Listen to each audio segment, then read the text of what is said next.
All right, 8:52 p.m., February 11th on a Tuesday in Chicago. We're here talking about the Kendrick Lamar halftime show. This is not going to be no dissertation on all the symbolism and this and that. We will get into some of it that I noticed on one watch, as many of us have seen. But it's just so many things about it is amazing. One, the complete polarization of people who think it was the best halftime show ever versus it was the worst halftime show ever is exactly what makes it so big and such a moment, because you need to evoke extreme emotion if you want something to hit at that scale.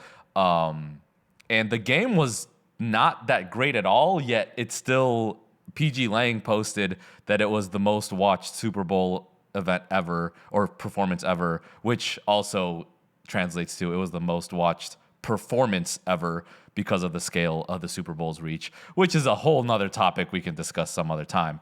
But just starting off with Samuel L. Jackson being Uncle Sam, crazy. The first intro saying the revolution will be televised, pulling from, damn, I know this. That's embarrassing. Anyway, y'all know where it pulls from if you Google it. The revolution will not be televised. But he's saying it will be televised. It's the right time, but you chose the wrong person. Right time for sure with everything going around in the world. Wrong person only if you're the people that are talking about this is the worst performance ever, whatever, right?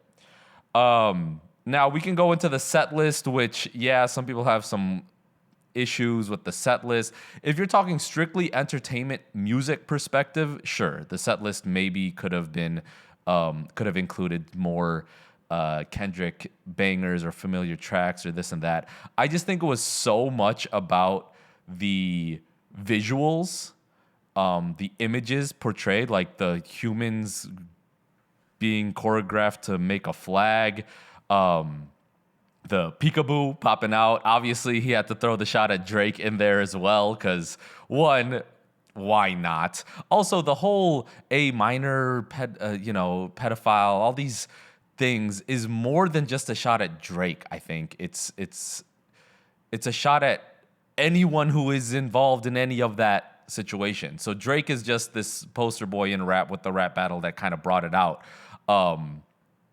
And, obviously a lot of those things are alleged, but Drake has way too many questionable instances to not make it rap battle worthy, right? So the Drake diss obviously is hilarious and a huge part of all this, and a big part of why he even got this gig in the first place. Not like us being the mega hit that it became, is because of how big the beef was. The beef, and people are like, oh, Drake made this guy. The beef was as big as it was because it was Drake and Kendrick Lamar. The freaking Schoolboy Q. Wait, was it Schoolboy Q? Hold up. Who made Adonis? It wasn't Schoolboy Q. Pusha T. Sorry, my fault, y'all.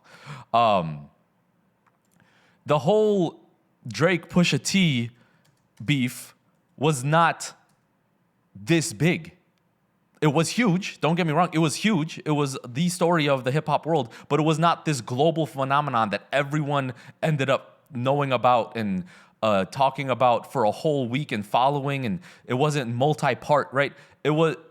Kendrick was just as big of a reason as this beef or this attention grab, whatever you want to call it, being the size that it was, because Kendrick is regarded by hip hop, by many, as a top 5, if not the best rapper, right? Depending on who you ask. If top 10, he's up there in those discussions, whatever that means.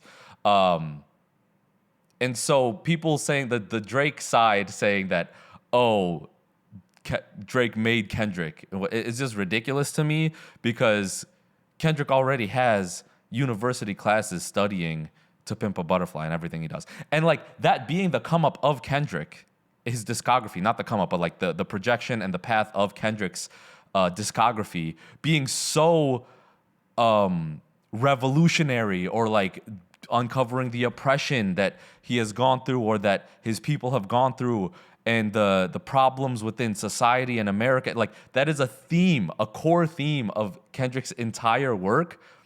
And because Not Like Us was such a big mega hit, the NFL, who you would consider a conservative organization, put him on the Super Bowl because of how much attention and money there is to put Kendrick on the Super Bowl. Disregarding the fact that they probably aren't going to fuck with the message that he's going to be pushing, even though it's the message that should be being pushed. So it's like this whole dichotomy of like complete money decisions, things being said that the people spending the money don't want being said, but it should be said anyway. It was just an amazing, like, I was just in awe watching the entire thing. And not just because I'm a huge Kendrick fan, but just because of all of this political, hip hop drama, and Kendrick being that figure, to get there is just so perfect to me. I don't know. It was so fun to watch. It was bigger than the set list. It was bigger than the rap beef. It was bigger than the game. And it's just great to see the hypocrisy in decision making from elitist people when, if it's hidden well enough, or it doesn't even need to be hidden that well, to be honest, if it makes enough money, they'll send whatever message out there that you need. Like, if peace and happiness and love and caring for your neighbor made money, they'd be all for it, dog. Like, we gotta change the narrative, you know? Man, that's funny. Anyway, I've been rambling for 7 minutes here. But yeah, man, Kendrick, Super Bowl, crazy. The game was trash. Like, I'm not a football guy, really. I don't know much. If you asked me, the best players on either team, I'd say Mahomes and Kelsey, just because they're in the zeitgeist and in viral talks. And now I know Jalen Hurts, because he's obviously in the discussions and content and whatever. But yeah, I don't know anything about the NFL. I just know that they were getting rocked. The Chiefs were not doing anything, and that was baffling to me. It's like if Jordan I guess not three-peated, because Mahomes was going for the three-peat. But if Jordan hit the two-peat, right, double, and then they're going for the three-peat, and they just got gentlemen swept, because Mahomes had a couple crazy plays. That one heave to bring the score up to 20 for the Chiefs was an insane pass. Insane pass. The Eagles had one of those too, though. Anyway, I'm not a football NFL reporter in any way, shape, or form. But I was comparing it to if Jordan got two, and then on the third one, he basically just shat the bed and then just pulled out a game, after going down 3-0, pulled out a close one, and just got rocked at the end again in game 5. That's what it felt like. It did feel like a sweep until they did a couple things there at the end. But the game was not fun to watch, really. Halftime show was amazing. And let me know in the comments what else y'all want me to yap about. All right? Peace out.